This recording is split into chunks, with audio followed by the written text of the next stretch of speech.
This is Tell Me What to Read, the podcast of Booktopia.com.au. I'm Nick Wasiliev, and I'm delighted to be back for another special book discussion episode. A few weeks ago, the Brisbane Writers Festival schedule was announced, and I had the privilege of chatting with CEO of the festival, Sarah Runcie, about the festival, the upcoming schedule. Links to that interview will be included in the description. Booktopia is delighted to be a book partner with the Brisbane Writers Festival and supporting their online author-editor series and author-illustrator series. And to get a little shameless plug out of the way, Booktopia customers can access a 33% discount for $10 per episode from the series, which are released monthly until November this year. So you can head over, use the discount code Booktopia to get access to $10 tickets, and also let the festival know that we sent you.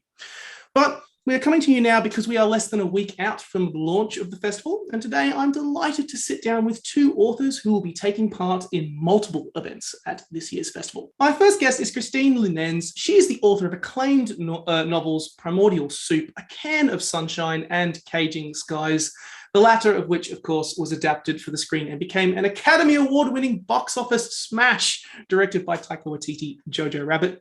She'll be here at the festival for multiple events, including discussing her latest novel, In Amber's Wake, which came out in February this year. Christine, welcome to Tell Me What to Read. Thank you very much. It's great to have you. And my second guest is the one and only Annabel Abbs. She is a renowned writer and novelist, known for her bestsellers Frida, The Real Lady Chatterley, and The Joyce Girl, the latter of which won the Impress New Writer Prize and was translated into 10 languages and is currently being adapted for the stage, I believe. Her new novel, The Language of Food, was translated as well and is being adapted for the screen by CBS Studios. And she will also be discussing her collection/memoir, Windswept, Why Women Walk, which explores the walking lives of 6 remarkable women.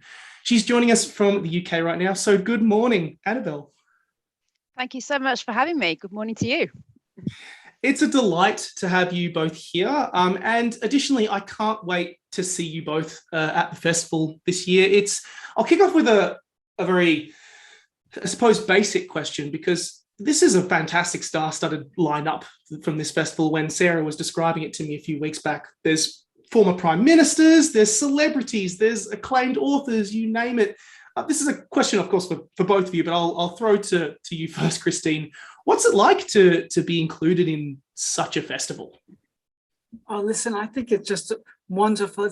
It's so enriching to meet people, who are coming from all walks of life, from all over the world, and just to have, the dynamic of people who actually love books to be there. I just find it really energizing and absolutely encouraging, because a writer has a long road, years. Often it's 5-6 years at a time, as you yourself know, as a writer. So to actually have that kind of engagement with people, that really helps know why we do that. It is. It's so fascinating to just hear from other writers, chat with other writers around their process and everything in between. Annabel, what's the experience like for you to be included in this festival? Oh, well, it's absolutely marvelous. And I completely agree with Christine about the lonely life of a writer. But for me also, I haven't been to Australia before, and I was supposed to be at the Sydney Writers Festival 5 years ago. I had a terrible accident about 2 months before, and I couldn't come. So for me, there's all this whole extra excitement of, coming to Australia, where some of my ancestors went, and they're still there, and I've never actually been. So I feel a little bit as though I'm sort of coming to a lost part of my homeland. So very excited about every aspect of it. Well, you're very welcome. We're very glad to have you, and I hope that you'll have the chance to catch up and meet so many other fantastic authors as well as part of this festival. But before I dive into the festival itself and the events that you'll be featuring in, my own curiosity has got the better of me, and I kind of want to ask you both about the fact that both your works have been adapted or are in the process of being adapted. And I want to kind of ask you a little bit about that before I can. Annabel, the Joyce Girl is heading to the stage, is currently being adapted, and The Language of Food is heading to the screen. I'm just curious, what's it like being caught up in those spaces? I imagine it's very strange seeing your work and characters being translated into a different medium separate from the page. It is quite strange, but it's also quite exciting because suddenly you see someone else's interpretation and vision, and you realize that actually it's quite different from what you thought you were writing. So I have this sort of belief that when a writer puts something out into the world, that's it. It's really no longer theirs. The baby has grown up, and you don't really have any more. We certainly don't have any control over it. But actually, it's not really. It's what other people make of it. So it's been really interesting for me, particularly working with the television people who are wanting to add all sorts of extra plot points that that aren't even mine, and that's slightly but that actually didn't happen in real life, and so that sort of that letting go, the process of letting go, has brought a certain sort of I suppose uncertainty for me that I hadn't quite expected. So that's good. It's just like when your child leaves home and you're not quite sure how you're going to feel, and the feelings change over time, but in the end, all is well. So neither have come out yet. So hopefully, all will be well. Christine has more experience because she's seen that process right through to the end, whereas I'm sort of still in the middle. Yeah, I was going to say, Christine, you've been there and done that with Jojo Rabbit, and it went on to be huge. I imagine it must have been a very surreal moment to have Taika Waititi calling you up and saying, Christine, I want to direct this movie that is based off your work. What was that experience like? Oh, it was fantastic. Taika, when he took the novel, he was known in New Zealand, but he wasn't known worldwide the way he had become afterwards. But I remember we spoke and he discussed the vision of the book. I had gone to see the 2 films that he had done. I absolutely loved his work. So when he came to me with the screenplay, he said to me, it's still your baby. I've just changed the clothes a little bit. And I said, Taika, you've done something with the hair over here. So we were having great laughs. And I just absolutely loved what he did when I saw the screenplay. And so I felt quite confident in that way because I loved what he did so much. I knew that he'd put his signature on it, but that it would still be, my characters. So it just felt, when it felt really amazing. When I saw the film for the first time, the producer who comes from Nelson actually came here and showed it to me in the cinema locally. So it was just he and his parents and I and my family. And I was just so absolutely moved to see it. And I thought to myself, this is such, such a moving movie. One moment I was laughing, then the other moment I was in tears. So I just felt so incredibly proud that my story or the characters had somehow grown up on their own and, become this and in another medium. I still remember seeing it I was lucky enough to go to Gold Class here in Sydney, and when I got to see it, so it was one of the, and it was you are absolutely right. How he managed to first of all adapt it with such faith, but also really kind of give it its own spin for the screen was just honestly amazing. And it's interesting touching on both of your points. The thing about being a writer is when your book's done, you're done. But it is, again, it's like a baby. It goes off into the world and it has its own life. It does its own thing, and it sounds like all this adaptation is just another version of that book going off and being an adult and growing up, which I find so fascinating. Let's talk about your current books, your current titles that you'll be bringing to the festival, and that I hope that everyone can have the chance to check out. You'll both be doing it as part of a seminar for the festival. And Christine, I'll ask you about your book first. Can you, for our listeners who might not be familiar with it, can you tell us a little bit about In Amber's Wake? So I'd say it's a love story, a love triangle. But it's set against a very particular moment in history, which was the bombing of the Rainbow Warrior. It was during the protests where there were a lot of nuclear tests in the Pacific, during the Springbok tours where Well, actually, when the Springbok rugby players were coming to New Zealand, they weren't even allowed to refuel in Australia, which I mentioned in the book. And they came here and there were a lot of protests because people were divided. Some people were saying, keep politics out of sports, sports just sport. Other people really, wanted to just show them that even our white players can still beat these guys. So, there's a lot of history, interwoven into the story. So it is mainly a story that stands on its own, but it's inseparable from its era, which is the 80s, in a very turbulent time in New Zealand's history and probably world's history at the same time. On a personal level, I mean, I'm a massive rugby nut. So, and this history, particularly around South African rugby history, is so fascinating. As much as it is at the time, it was such a controversial period with apartheid and how and where South Africa fit in the world in general. And that tour of New Zealand is infamous for just the controversy that overshadowed the game. Out of personal curiosity, why do you like to go after like set events in such, some authors would tread very lightly over some of this subject and some of these topics because they are difficult to talk about. They are emotionally resonant for a lot of people who lived through those experiences. You go right in and tackle it. Do you love the challenge? It's more than that. It's because I feel that in the kind of writing I do, I like to juxtapose two things that make us as individual human beings that we are. On the one side, we have all the choices and the struggles and things to overcome and choices we make in our individual life. But we're not isolated. We're not hermetic. We're not in a bubble. We actually live within what's happening on the bigger level. So there's what's happening individually and there's what's happening collectively.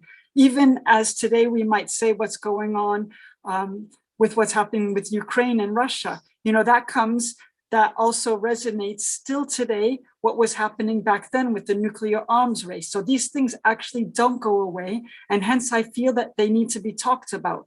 But I don't like to talk about them in a nonfiction way because we don't approach history like that through pages in the book. So I like to approach history. It's not history because it's actually what happens to be going on at the time. It's what we're living through. So I like to do that the way a human being experiences it, in daily life, in weekly life, monthly life. It definitely comes through on the page, just that feeling of how you experience history. And I know personally, I've already ordered a copy of the book just because I was already interested in the subject matter. So I'm super excited for it. For our listeners, by the way, the seminar covering In Amber's Wake will be happening on May 5th at the Edge Auditorium. Christine will be in conversation with Michaela Kalowski in regards to that. Annabel, with yours, I want to ask you about Windswept as well. This book sounded so fascinating when I was hearing about it.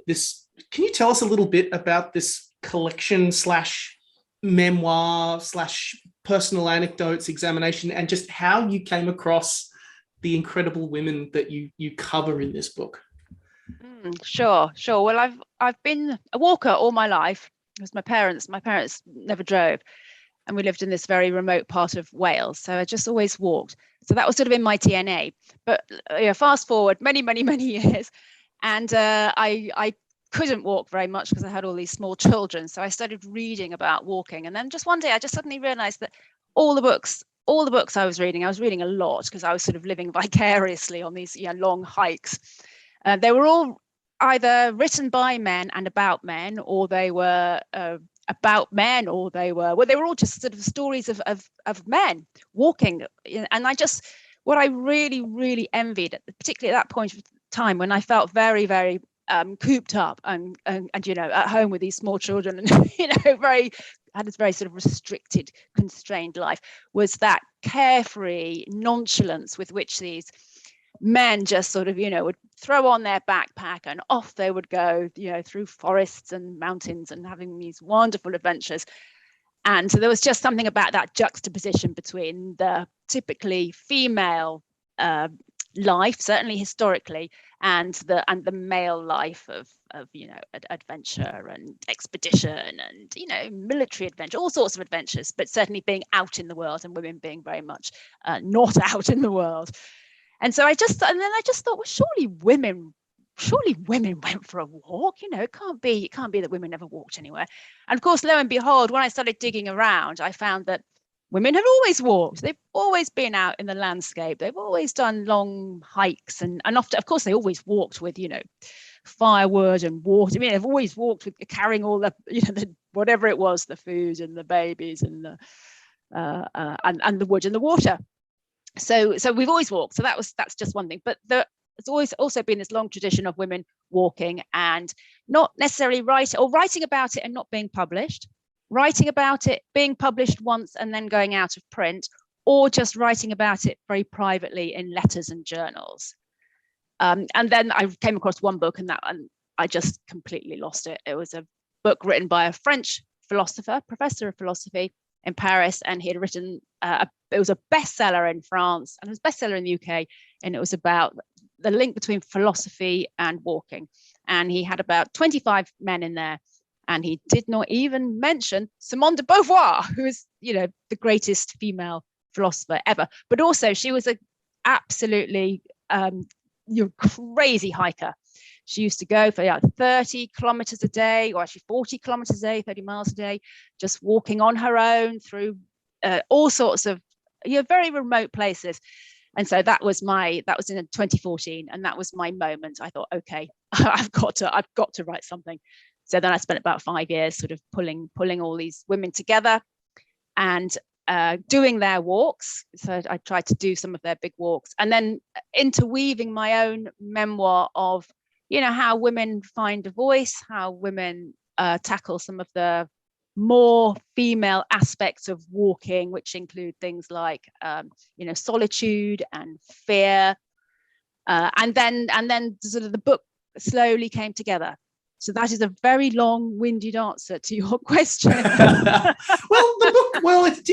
feel bad for asking that, because the book covers a lot of ground. It definitely does. As out of curiosity, I always, so many people, whenever I listen to podcasts, they always ask, what do you want your listener or your reader rather to get out of it? And I always, whenever I've heard that, my response is, well, to go read the book and find out for yourself. Whenever I hear that, I'm kind of curious, because this is, on one hand, you covered a lot of incredible women. Like, some of the achievements they did were incredible, but I'm curious, there was a real personal element to it, because this mattered hugely to you. What did the book teach you, like the writing process and being with these women on the page and seeing what they achieved and seeing what they went through and what they struggled with? What did it teach you? Well, I was really struck by how the landscapes they walked through affected their creativity, and how it inspired them, how it changed the way they painted or wrote or thought, and how different terrain, how we think differently in different terrains. So if you're out in big wide open space, that changes you in a way that you're changed differently when you walk beside water, for example. So I did long journeys following rivers, also journeys through very flat areas, which George O'Keeffe, the artist, was hugely inspired by, which terrified me before, the thought of just space, coming from Little England, it's all little tiny fields and hedges. So and also and just the idea of mountains. How do we think differently when we're climbing up and down mountains? Because again, that's a very different landscape. And that also changes how you see things and how you feel. So I looked. So that was one of the reasons I wanted to do their walks, to see whether that had similar effects on me and my work. So that link between where we are is sort of who we are, really, and how that then feeds into the creative output. Yeah, it's definitely such a fascinating topic. And for all of our listeners, I also recommend you check out Windswept Why Women Walk as well. Annabel will be doing a seminar on that, as mentioned, with Christina Olsen at the State Library, and that'll be on the opening day of the festival, which will be Tuesday, May the 3rd. So links to both of those seminars will be included in the description. So before we dive into the kind of the second part of the podcast, where we talk about the books that you have been reading and enjoying and brought along, I do want to ask about one last thing in regards to the festival, because you'll be doing a seminar together coming up, which in collaboration with Miranda Riwa, with Cass Moriarty as the chair, which is looking past the shadow of history, which is what it's titled, and I love the sound of that. And I don't want to highlight what the description is about, so I just wondering, I'll throw to you first, Christina, for this one. Can you both give us a teaser about what this discussion seminar will be about? I believe it's going to be about how, through our writing, we approach history, and how it's a shadow almost moving past. So what I found is, when I first wrote Caging Skies, I had written it as something that I thought I just wanted people to remember this and not forget World War II. I had never intended to see during my lifetime a return to the far right or a return to extremism. And it really came as a shock to me when everyone began to say my book's becoming more and more relevant. This was before the film. More countries were buying it, and they were saying it's relevant to our times. And I had never thought of my book as being something relevant. And what I found now, I guess being just old enough to have seen, enough of time go by, is I had thought that once we achieve something, we fight for it, whether it's in our high school or in our university, and then socially. Once something is acquired, I used to think it's just acquired now. There we are, tick the box, we have this, now we'll move on to something else. But I found that actually a lot of issues are things that we have to keep fighting for, because it's as if everyone understands everything's fine for a decade, a second decade, and then what on earth, we're going back to this racism again? And what I thought everything was, going well for women, and once again, these problems are occurring. And so, yeah, I think that's what it is, shadow of history. Each one will approach how we, through our writing, view history, what our themes are. And I think from what I saw of the different writers, they each do it a different way. I know one writer who's coming here, Miranda Riwa, she takes a story and then she puts a perspective which was of a woman who would have been considered at the time when the story was made not to have much voice. So, for example, a woman in Malaysia who was just, the servant, and she wasn't a major figure, she was just seen, and then she gives a voice, and suddenly we'll see the story from her perspective, which is very fascinating, I find. Yeah, this I feel like this is such a relevant topic and discussion. Annabel, similarly, kind of to add on this, what were your perspectives on where history fits within the context of this discussion, particularly within your own work? Well, I think for me, that sort of idea of the shadow of history is also very much about all the voices that have been lost. So, that phrase, history is written by the victors, the winners, and, so we only typically hear the voice of the winners, and then they rewrite history to suit them. And I think that we know that's still going on. It's certainly still going on in Russia. So there's a real imperative to, and particularly I think for creative writers, to find those lost voices. Now, a historian can't necessarily do that, because the lost voices, they've gone. There's no material, there's nothing there's no archive, there's no voice left. So the role of the novelist is very much to give a voice to those voices that have been just completely swept away. So it's in my novel that's just come out in Australia. It tells the story of a chef who is the UK's first cookery writer, really, who is not very well known at all, but also I've given a voice to her servant. She worked with a servant girl for 10 years, and we know that they worked together. But of course, the servant girl's voice has completely gone. She left nothing at all. So I've had to sort of reimagine that. But I think that is the great power of historical fiction, is to bring back to life all those lost voices of history. I agree absolutely. Yeah. If I could just say one thing too, which I find interesting, is one day it had occurred to me that the word itself, history, is his story. And like there's his story, there's her story, their story. And so it's seen from many, many perspectives, as different individuals, how they experienced it, whether in the home or on the battlefield, as a child or as a, grandparent. And there's no one history or no one truth. It's actually seen by so many people and experienced by so many.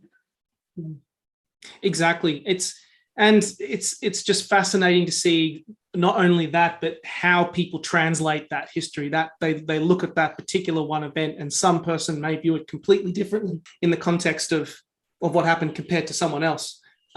How that history is interpreted can often be, and if it's only interpreted in one particular way, and all those voices are again lost, then you miss out on so much, and there is so much that is lost to time. It's such a fascinating topic, and I honestly think we could fill an entire podcast just serving as a teaser to this seminar.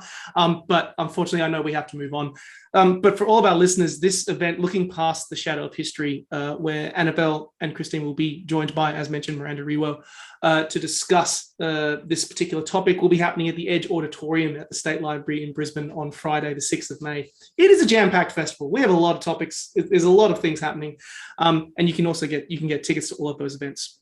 So let's move on to the second part of the podcast.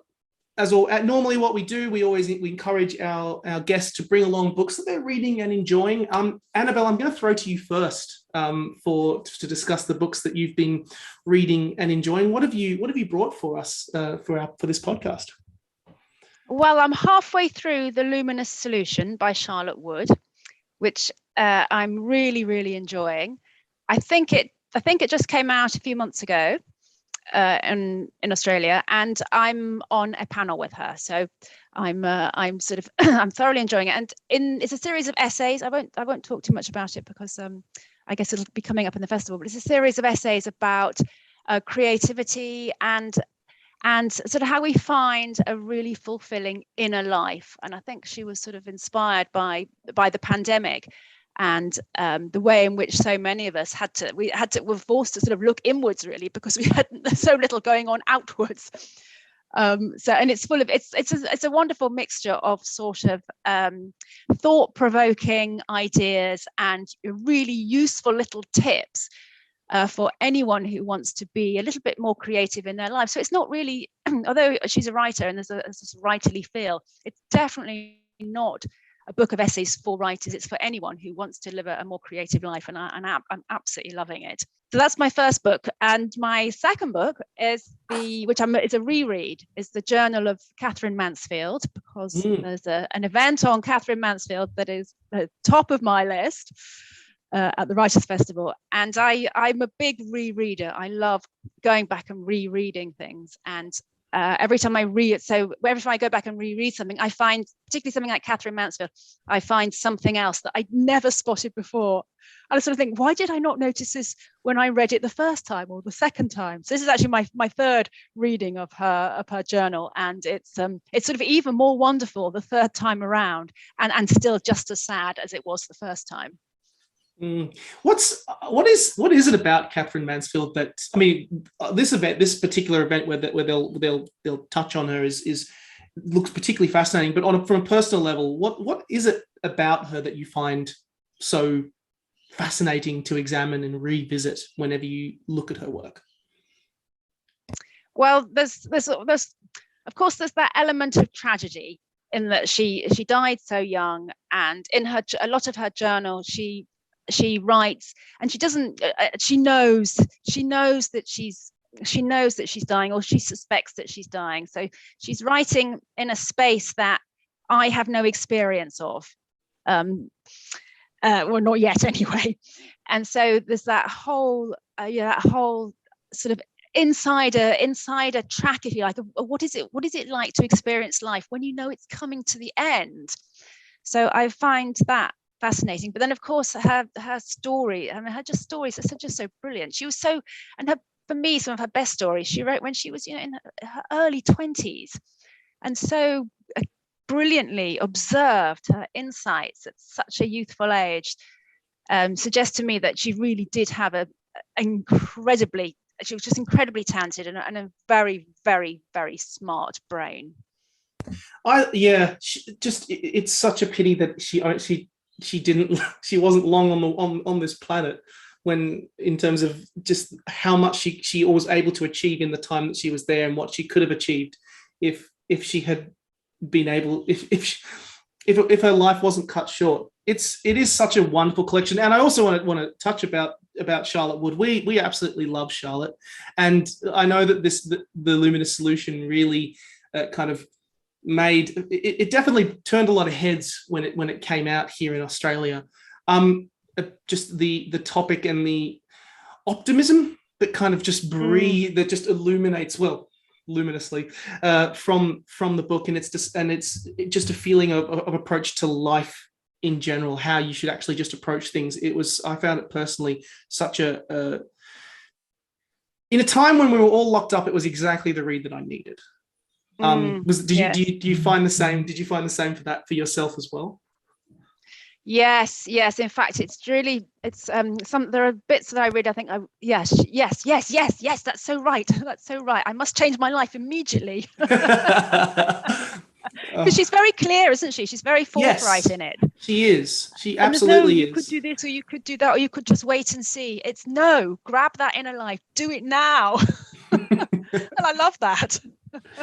Just no shame whatsoever. Get out there and go. I love it. I love the fact that you're going to have the chance to chat with her as well. I'm green with envy. Absolutely. But thank you so much. Amazing recommendations. Christine, I know that you've brought a couple of books along as well. What have you brought along? So I've brought along In the Time of the Manarowans, which is by Miro Bilbrough. She's a New Zealand author, and this is a memoir. And it's the Manarowans. For those who don't know, that would have been a hippie commune, which isn't actually so far away from where I live in the top of the South Island. It's more in the Pelorus Sounds, in the Marlborough Sounds. And it's the memoir of this time of her life. And it's a very moving, it's funny. It's got some kind of absolute raw honesty to it. She doesn't whitewash anything. So I just thought, when you read this book, I could really feel what it was like for this little girl and the journey she went through from the time she was little, when her memory began, and the different places she lived and everything that she went through. It was really an amazing and very honest read. I love that. Does it also kind of nail, is it set within a particular space? Because I know that a lot of people aren't totally familiar with just the feeling that New Zealand has. There is a feeling in a place when you are there. Does it touch on that? Does it lean into that unique experience? Well, it's really in a very particular time and place, because for want of a better word, she didn't like to use the word hippie, but she couldn't find a better word. She felt hippie represented more what was going on, in California at the time. But there were all different kinds of people coming together for different reasons. And though from the outside, you might say that they were all similar, actually, there were many different people. So some people just actually believed in holistic health and good food and healthy, living off the ground and the earth again. And then other people would be more smoking their weed. And, they would actually have sometimes clashes between them, because the person, one wouldn't, such as her own father, wouldn't touch a drop of drink or smoke any weed. Health was very important. Whereas the others, they were coming and they were getting more stoned. So it was a very different motley of people, but somehow all coming together, at that same time. And she's navigating this whole world as a child, which was and seen from a child's perspective, which is what Taika does a little bit with his film Boy, or with his film also Jojo Rabbit. To see the adult world from the lens of childhood, I find is always very powerful, because there's such a you understand what the child is seeing as an adult, but you're seeing it as both child and adult at the same time. Oh, sounds amazing. Sounds amazing. Oh, God damn it! You've added another book to my TBR pile, which is already the size of my ceiling. It's a good 3 meter high TV read pile. I'm damn it! You sold it too well. What else have you brought? So one of the books of Catherine Mansfield was the collected letters of Catherine Mansfield, because I'm going to be participating in a conversation about her. And I was reading this alongside with her journal, along with her stories, along with her poems. But the reason I found that the letters, I brought that along because I find that there's something that comes from a letter when you're writing to the people you're closest to, and you're just opening yourself and your emotions. You get an aspect of someone's personality that I feel you can't get any other way, besides perhaps through her writing and her story. So where I find I get the deepest essence of Catherine Mansfield is through her letters and through her fiction, oddly enough. It's not from the exterior as experience what she did, where she lived, going here, going there. I find it's not even in her journal. I read her journal, but it's through her letters, because her letters have really what she wants to talk about at that moment and where her emotions are. So you really have the full spectrum of the emotions, what she's going through, times even where she might be a little bit, how could I put, grumpy with Ida Baker. But you get the full thing when she's, inspired. Other times she's snappish. And so you get really everything. And it's just, it feels so genuine, I guess. Oh. I feel like I know her. If she would be there at the festival, I feel after reading this, I could go up to her and just feel, like almost I'm her friend now. Oh, I love that. Annabel, have you had the chance to check out this collection? No, but I want to now. I've been reading the wrong thing. I've been reading the journal. I should have been reading the letters. Oh my goodness. Yeah, she sounds like such a fascinating character, just consistently hearing about it. Everyone go to the Catherine Mansfield event. I'm just emphasizing that right now, because it honestly is absolutely amazing. Christine, I believe you have one more book. One more book to discuss. Yeah. So I wanted to talk about Annabel's Windswept, Why Women Walk, which I've read over the weekend. And she's spoken a lot of this herself, so I don't want to, repeat that. But I will say what I loved so much about this book is that first you're in Annabel's shoes, and there's moments that are incredibly funny and I could really relate to, because as a writer, I'm not the most fearless person myself. And if I have to cross a rope bridge, there's a moment if there's holes, I can neither go forward nor go backwards, and I'm a bit frozen. So there's that. And at the same time, I was going into the footsteps of Simone de Beauvoir, for example, or Georgia O'Keeffe, the American artist. And it was fascinating to look how their work related to their struggles in their life, and how their struggles that they had in their life actually related to their need for walking, and how this all blended together. I guess life struggles, life challenges, the high points of one's life, and how that interacts so closely with what an artist does, whether in writing or philosophy or in a painting, and how at the end nature can really inspire that in so many different ways. And I guess I could relate to that, because one of the reasons I love living in New Zealand so much, and particularly where we live, is because I find that there's different parts of writing, but one part of writing is you write, things, but then you need a bit to forget what you wrote that day, so that when you come upon it in the next morning, you have a bit of a clear brain, and you can say, okay, this actually I didn't think was so good, but it's better than I thought. And actually this I thought was glorious, and what rubbish. I hope no one ever sees that. But I find that walking has that cleansing property. You walk and there's something where you can just forget everything else, be on some different level, so that when you come back to your writing, actually, it's almost as if you're reading it for the first time and you don't even remember it. So there's a little bit of amnesia. And I find that walking does that. It gives a kind of energy and inspiration. And I found these different reasons for walking were, there were so many in this novel. And it was just fascinating to look at other women and artists and, how they navigate, through their own personal lives and their own writing. Thank you. Out of curiosity, Christine, because I know that, were you unfamiliar with some of the characters that Annabel brought up, and what was the most fascinating thing you learnt?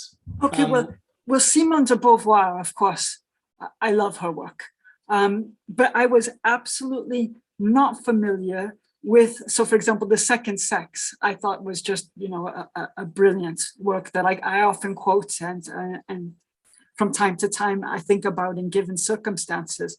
But I wasn't so familiar with her personal challenges with Sartre, and how much he had cheated on her. And I guess I had just assumed that she had such a strong personality.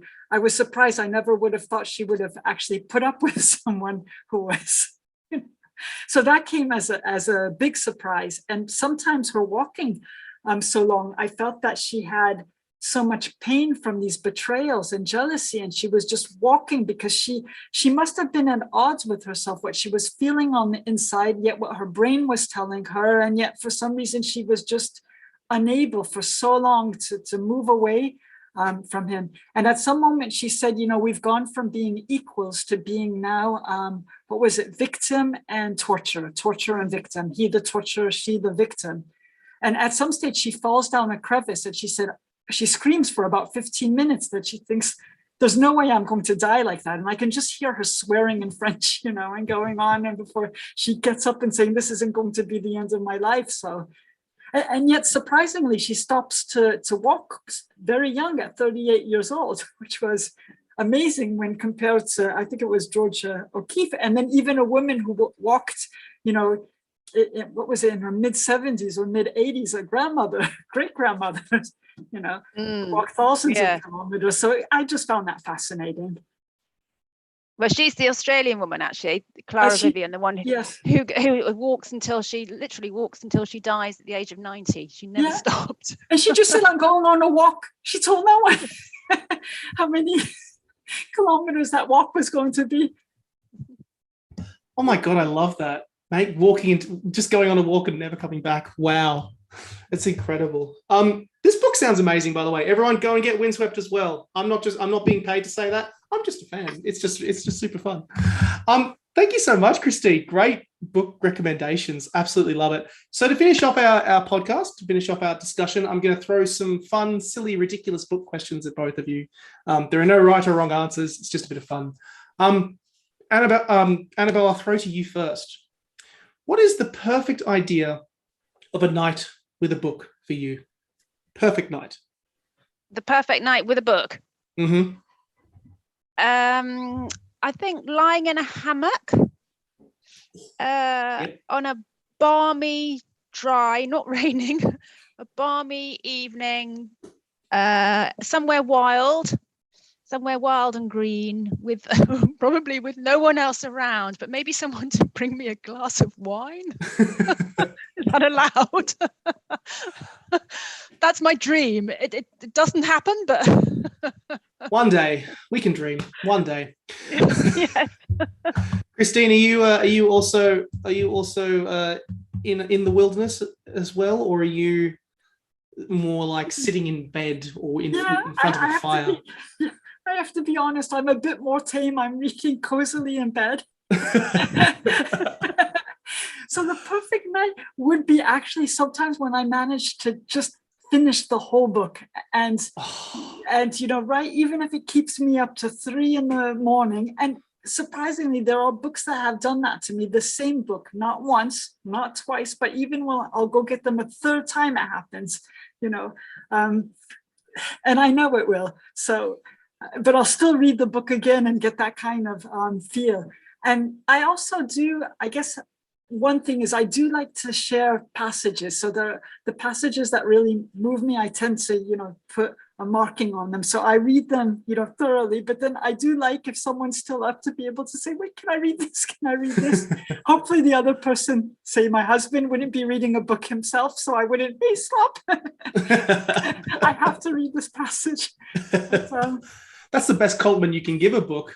That if someone comes up to you and says, I read your book in 5 hours, even if that book took you 5 years to write, you'd be going, well, that's the best compliment you can get because you couldn't put it down.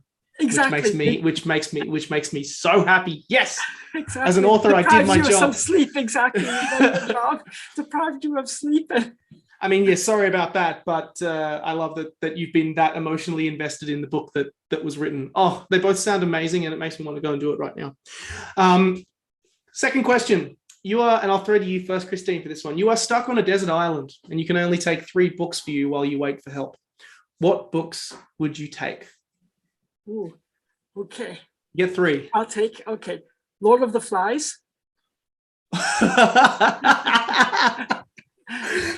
Okay, Moby Dick. Oh, yeah. Yeah. And I guess Robinson Crusoe, probably because I get a lot of tips how to survive from Robinson Crusoe. I love that there's a practical element to the books that you select. Part of me would think if I read Lord of the Flies, I'd immediately become paranoid as all hell. Yeah, exactly. But maybe that's a good thing, abandoned on an island. I think sometimes the setting's amazing because if you're on a setting like that and you actually read a book that has a setting, you can never detach the book and the feeling of the sea. I might change Robinson Crusoe for The Old Man and the Sea, because these are really such powerful reads, and the sea is actually a character. In fact, interestingly, at the festival, there's going to be one of the sessions is about how the sea has a voice of its own. Yes. And there's a lot of the writing, even Joseph Conrad's writing, which I find has the sea. I love books which have the sea like that, where they come to the fore and the sea becomes a character in itself. And so I guess that's why I would take some where the sea plays a major part. Hemingway can even describe the changes of the color of the water or the way the light plays off the water with such beauty. You feel like you're really there and you're experiencing it. Is that the Sea of the Song? Is that the? Yeah, exactly. Yeah, that one. So that's one I'm really looking, forward to seeing, because I find the sea plays such a beautiful character in so many books that really draw me. Yeah, I know Sarah Runcie. She was when I had her on, she was absolutely singing praises for this particular subject, just because of the sea and water in all of its forms. It sounds like an amazing selection. Whoa, what great recommendations to go for a desert island. I love it. Annabel, what books would you take? Would you be as practical, or would you be going, no, I want to relax and and eat up time while someone comes and rescues me? No, I have a very practical streak in me. So my first book would probably be The Forager's Handbook, so that I would know what plants were edible, and and useful things like how to start a campfire and how to find a hidden root in the sand. So I'd have something practical.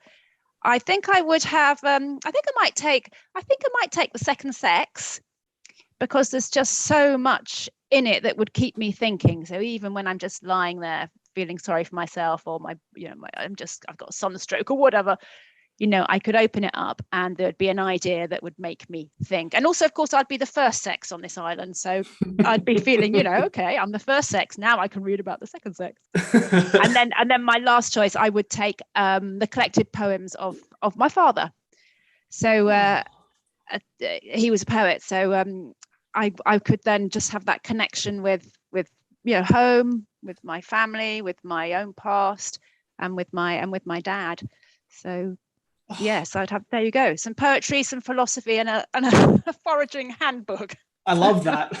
I love that you both have come up with practical solutions. I love that. The majority of people, whenever I ask that question, are all like, I'm just going to take along an entire book series. When they've cheated, they've been naughty, and they've and we're going to just try and wait out the time as much as possible. I love that you're getting stuck in and going, all right, let's survive this desert island. I respect that. Second last question, and I'll throw to you first for this one, Annabel. If you could meet one fictional character in all of literature, anyone, who would you want to meet? I think Anna Karenina. Oh, yes. From Anna Karenina. I think it would be her. Yes, I would love to just sit down and, well, in fact, not sit down. I would love to go for a really long walk with her. I mean, obviously, she'd be in some long flowing dress and totally impractical shoes. So I would lend her a pair of my walking boots, and then we would set off together. And I would ask her, God, so many questions I would ask her. Oh, I'm curious now. What would you ask? Well, I'd want to know. I think I'd want to know. Well, I'd probably start at the end. I would want to know why she ended it like that. What? Because obviously we only know Tolstoy's version. I'd want to know her version, if that makes sense, because I'm going to dissociate her from Tolstoy and turn her into my Anna Karenina. I love that. And then we'd work backwards. I love that. I love that approach. Am I allowed to do her? Of course. Take her for a walk. Absolutely, you can take her for a walk. Absolutely. Christina, who would you pick? I'm going to go back in time to when I was a child, and someone I would have wanted to meet back then is I'd like to meet Alice in Wonderland. In Wonderland. Oh, yes. Because that was a book I read so often when I was young. And then she'd be tiny, and then she'd be huge, and then she'd take her mushrooms, and then and then she was just she was apparently really inspired by she was the daughter of a little girl from one of the colleges, I don't remember which one, at Oxford University, if I remember correctly. But I think I would just have such a magical fantasy conversation and freedom and imagination and just some fun, some lightness and fun like that. I love that. What a great pick. God, Alice in Wonderland. Yes, please. Because you'd be able to chat, that you'd have such interesting conversations with her in terms of everything. For me, I'm stuck with Holden Caulfield, Catcher in the Rye. I don't know why. Something is really giving me an itch. I'd love to have a chat with Holden just about anything and everything and listen to his unreliable narrator rants. And just hear everything that he has to say, particularly about the world right now. Yeah, that's true. That's one that really mocked me too. All of the. Yeah, God. Now I want to. Now off the back of Alice, I'm like, oh, would I like to meet the Cheshire Cat or the Mad Hatter? Or I was just thinking the Mad Hatter. Yeah, the Mad Hatter. Face. The Mad Hatter must have been. Sit down for the tea. Sit down at the tea party with them. See what they all have to say. Yes. Last question. Obviously, you guys will both be very, very busy during the festival. I feel like you guys have been alluding to which event that you would want to go to, but if you could pick one event for the festival that you are most excited about seeing, what would it be? Christine, you can go first. Okay, so I would say there's one that's called Subversions, Janet Frame, and that's going to be with Pip Adam and Paula Morris. And the reason I'm so interested by this one is because I've read so many of Janet Frame's books, Angel at My Table, Owls Do Cry, the Edge of the Alphabet, Scented Gardens for the Blind. But I've never actually talked to anyone about these books. So these are books I've read completely on my own. I've never engaged with any other readers. So it's not like at university or you have books that your friends have read or something. So I feel quite important to actually have contact with other people as we discuss this, because she's such a complex writer. Mm-hmm. And I feel I've picked up what I have, but I find often with discussing with other people about a reading, I love to hear other people's feelings, what they've taken from it, because I feel it just adds different dimensions to an author and to a work. And I find that necessary because reading's a solitary activity, but I find there's something always incredible when then we can start having discussions over that same work and find what things we've engaged with, what things we were more challenged with, for example. Yeah, it's or like even though I agree with you, it's a solitary activity, but often you're in like I always find it being in consultation with, you're chatting, essentially having a conversation with the author who has written that text, and the chance to actually sit down and see what it did with other people as well, how they interacted from that same conversation that you had as well. So fascinating. Yeah, it brings it to life, it feels like, because more people, have lived through these stories, and they draw upon details you might not have picked up, or different perspectives, and it really adds something, I find. Absolutely. Layer upon layer. That one sounds so good. God damn. Annabel, what are you most excited to go and see? Well, I also have Janet Frame at the top of my list. Janet Frame and Catherine Mansfield, but I'm also really looking forward to hearing Holly Ringland talk. Oh, yes. So she is talking, and I've got a horrible feeling it might be at a similar time to one of mine, but I need to double check that. So she, I think, is going to be talking. Well, she's going to be talking about the Flowers of Alice Hart, but I think also about the process of it being filmed and adapted. So she's also, like Christine, or she's not quite at the end, but getting to the end. So that's also up on my list. But to be honest, I'm also really interested in all of the events that are going to teach me more about Brisbane, because I know nothing about Brisbane. So all of the people who are doing these sort of in situ, going to different parts, speaking in different places about different aspects of the cities and the area's history will be absolutely fascinating for me. Yeah, Sarah Runcie was especially excited about this one when I mentioned it when we discussed it when she came on, and talked about the fact that Brisbane is a city that is just full of so many incredible, fascinating stories, both with the First Nations people who lived there thousands and thousands of years before Europeans arrived, and then since with the dynamic building of the city over many, many years, and that every single place in that city has a story in itself. It makes you recontextualize the entire place. You look at the place differently. It's so it sounds like such a fascinating collection of events around Brisbane, and it'll make you look at Brisbane in a different way. Exactly. And I love, because I'm so obsessed with the place, the fact that they're going to be delivering their whatever it is, performance or talk in the place. I think is going to be really, really powerful. Exactly. Oh, they all sound so good. There's so many fantastic events. I absolutely love it. Thank you so much to both of you, Annabel, Christine. It's been an absolute privilege chatting with you both, and I cannot wait to see you both at the festival. It's been wonderful chatting to you both. Thank you so much for your time today. Thank you so much for having us. Thank you so much. I've really enjoyed it.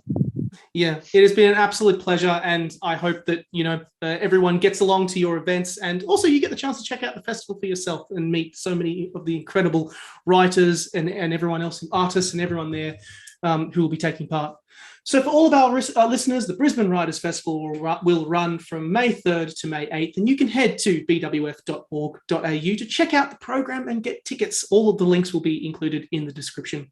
Booktopia is delighted to serve as the book partner for the Brisbane Writers Festival, so be sure to check out the incredible online events they have put together as part of their author/editor series and their author-illustrator series. Among these authors include Michelle Law, Trent Dalton, Gary Lonesborough, Sammy Bailey, Sean Tan, the list goes on. It's an incredible series, and tickets are available right now.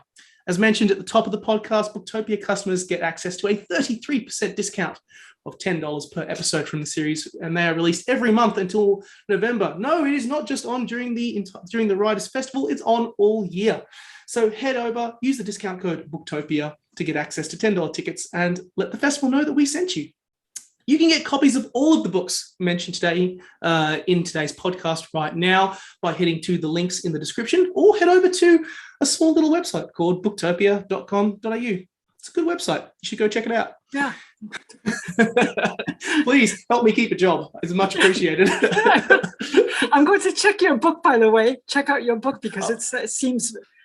I read the plot just over the weekend, and I can't wait to read this. I am so flattered. That is so very kind. But that is such a good plot. I mean, you basically leave someone on a cliffhanger, 4 guys, they start to talk. One guy has problems, they're not going to. I mean, and then you just stop there. Okay, thanks. Now your book got, as if I didn't have enough books from Brisbane, yours just got added onto the list. Oh, sorry. Yes, I apologize in advance for the long to be read pile you'll have from. Yeah, but you nailed it. You nailed it. It's just that one sentence. It's like, okay, now I've got to know. I've got to know what's happening here. What are the guys doing? Especially when you said, and then it's going to change all their lives and their families' lives. Okay, that's it. That's it. Page turner. Here we go. I'm so flattered that you responded so well to my book, because that was whenever I hear that, I'm like, that was 5 years of my life that I'll never get back. I know. Yeah, but that moves me when someone puts 5 years, because I know what it is, and that shows how much you've had to work, rewrite, right? And I'm kind of lost for words now. I'm shocked. But thank you so much. I appreciate that. So for all of our listeners, also, we are currently in the middle of a production break for the next few weeks. So stay tuned for our next episode on May 18th, where we'll be welcoming Alison Datto, Sarah Wills, and Lise Carlaw. Thanks for listening, and never stop reading.